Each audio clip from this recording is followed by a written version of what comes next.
Olá, sejam muito bem-vindos. Hoje a gente vai mergulhar de cabeça num verdadeiro mistério médico. Sabe um daqueles que começa com algo que parece super simples, tipo uma dor de dente, mas que na verdade nos leva por um caminho cheio de pistas e reviravoltas, tudo acontecendo bem aí, dentro da boca. E tudo começa, olha só, com uma imagem assim, uma sombra num raio-x. Para muita gente, isso aí não passa de uma manchinha, né? Mas para um clínico, essa mancha já acende um alerta e levanta aquela pergunta fundamental: o que será que isso está escondendo de verdade? Então, essa aqui é a nossa cena do crime, uma área escura bem na raiz de um dente. Poderia ser só uma infecçãozinha comum? Poderia. Mas e se for algo totalmente diferente? É exatamente aqui que o trabalho de detetive começa para valer. E, como em toda boa história de detetive, sempre tem aquele primeiro suspeito, sabe? Aquele que parece ser a resposta mais óbvia de todas. Pois é, no mundo da odontologia, esse suspeito principal é quase sempre uma infecção na raiz do dente, daquelas causadas por inflamação da polpa. É de longe o problema mais comum que aparece por ali. É o diagnóstico que mais se faz e, olha, na maioria das vezes está certinho. Mas e quando não está? É exatamente aí que entra uma ferramenta crucial, o diagnóstico diferencial. Pensa nisso como se fosse montar uma lista com todos os possíveis culpados, sabe? É um processo metódico, de ir eliminando um por um, para ter certeza de que se vai pegar o verdadeiro responsável, e não só prender o suspeito mais fácil. Tá, então como é que um bom detetive, ou melhor, um bom clínico, começa a separar o que é fato do que é só palpite?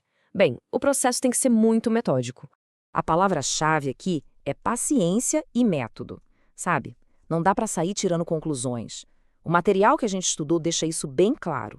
Um diagnóstico certeiro depende de ouvir toda a história do paciente, fazer uma avaliação clínica super detalhada e, claro, interpretar os exames do jeito certo. Simplesmente não existem atalhos. E essa investigação se divide em 3 passos bem claros. Primeiro, o interrogatório, que é ouvir a história da pessoa, entender os sintomas, o histórico todo. Depois vem a análise da cena do crime, ou seja, o exame clínico minucioso da boca. E, por fim, a coleta de evidências, que é quando se usa testes e exames de imagem, como os raios-x, para conseguir enxergar o que está acontecendo com mais clareza.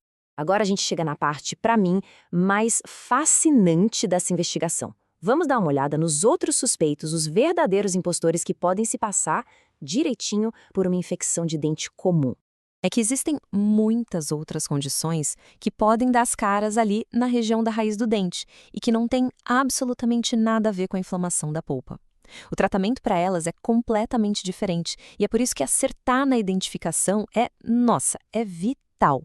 E olha só que impressionante a semelhança visual aqui. Na esquerda, a gente vê um inchaço super clássico de um abscesso dentário. Já na direita, é um inchaço causado por tuberculose ganglionar, uma infecção bacteriana lá nos linfonodos. Olhando assim, eles podem confundir qualquer um, mas as causas e os tratamentos, nossa, são dois mundos completamente diferentes. Isso aqui é um exemplo perfeito de como até a prova do raio-x pode pregar uma peça. A imagem da esquerda mostra uma lesão de verdade, de uma infecção comum.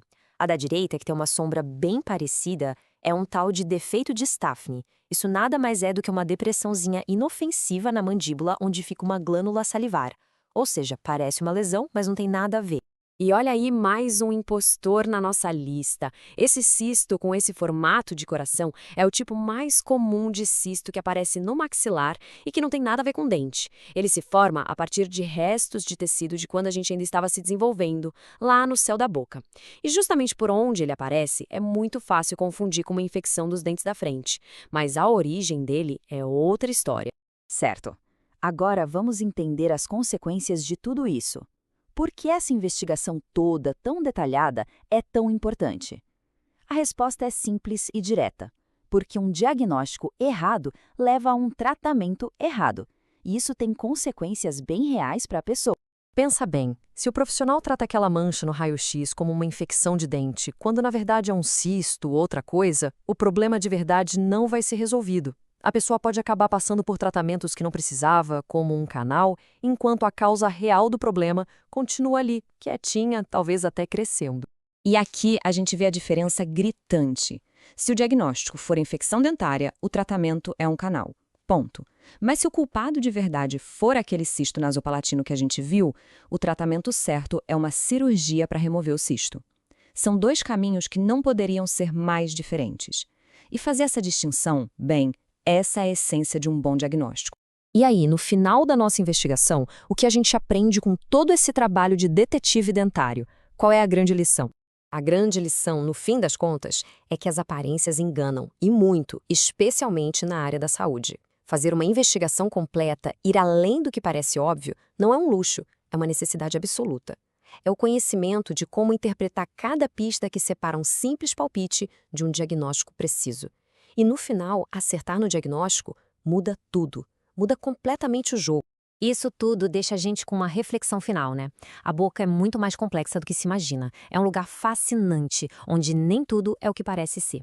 Da próxima vez que alguém se deparar com uma simples manchinha no raio-x, vale a pena lembrar que por trás dela pode existir uma história muito mais profunda, escondida bem ali. Fica a pergunta: